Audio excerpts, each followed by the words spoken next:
آپ دیکھ رہے ہیں کے نیوز ایچ ڈی. میں ہوں حارث علی شاہ گیلانی. چلتے ہیں آج کی اہم خبروں کی طرف. رخ کریں گے اسلام آباد کا، جہاں سے رپورٹ کر رہے ہیں ہمارے نمائندے یاسر ملک. وزیر اعظم کو حنیف عباسی کی تعیناتی پر نظر ثانی کا حکم. ایک بار پھر آپ کو بتاتے چلیں، ہائی کورٹ نے حنیف عباسی کو وزیر اعظم کے معاون خصوصی کے طور پر کام کرنے سے روکنے کی درخواست پر فریقین کو نوٹس جاری کر کے سماعت 17 مئی تک کے لیے ملتوی کر دی. چیف جسٹس اسلام آباد ہائی کورٹ جسٹس اطہر امین اللہ نے حنیف عباسی کو وزیر اعظم کے معاون خصوصی کے طور پر کام سے روکنے کی شیخ رشید کی درخواست پر سماعت کی. حنیف عباسی اور محمد صادق وزیر اعظم کے معاون خصوصی مقرر کر دیے گئے.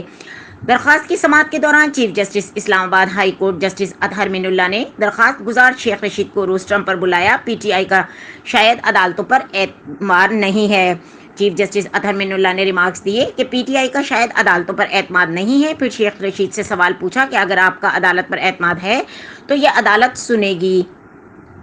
شیخ رشید نے جواب دیا کہ اعتماد تو عدالتوں پر ہے، اسی لیے تو ہم یہاں آئے ہیں. چیف جسٹس اسلام آباد ہائی کورٹ نے ریمارکس دیے کہ سائل کا عدالت پر اعتماد ہونا بہت ضروری ہے، اور بھی عدالتیں ہیں اور بھی ججز جو آپ کے کیسز سن سکتے ہیں. انہوں نے ریمارکس میں مزید کہا کہ اگر عمران خان کا اعتماد نہیں ہے تو بطور چیف جسٹس میں معذرت کر کے کسی اور عدالت میں کیس بھیج دیتا ہوں. جلسوں میں عدالتوں پر الزام تراشی افسوسناک ہے.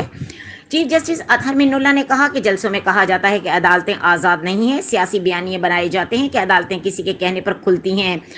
عوامی جلسوں میں روز کہا جاتا ہے کہ عدالتیں رات کو کیوں کھلی. جلسوں میں عدالتوں پر الزام تراشی افسوسناک ہے. چیف جسٹس اطہر امین اللہ نے کہا کہ 2014 میں رات 11 بجے پی ٹی آئی ورکرز پر حراست میں تھے، ان کو رہا کرنے کا حکم دیا. آپ کے وکلاء نے یقیناً آپ کو بتایا ہوگا کہ رولز موجود ہیں. چیف جسٹس کسی بھی وقت کیس ٹیک آپ کر سکتے ہیں. وزیر اعظم کو حنیف عباسی کی تعیناتی پر نظر ثانی کا حکم. جیل سسرال ہے تو شیخ رشید کی خواہش کو ضرور پورا کیا جائے گا. حنیف عباسی. چیف جسٹس اسلام آباد ہائی کورٹ نے کہا کہ انصاف ہونا بھی چاہیے اور نظر بھی آنا چاہیے. بہت اہم اور بڑے کیسز عدالت میں زیر سماعت ہیں. آپ چیئرمین تحریک انصاف سے بھی پوچھ لیں.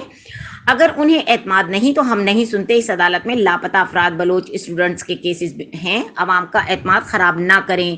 اس پر شیخ رشید نے چیف جسٹس کو رائٹ سر کا جواب دیا.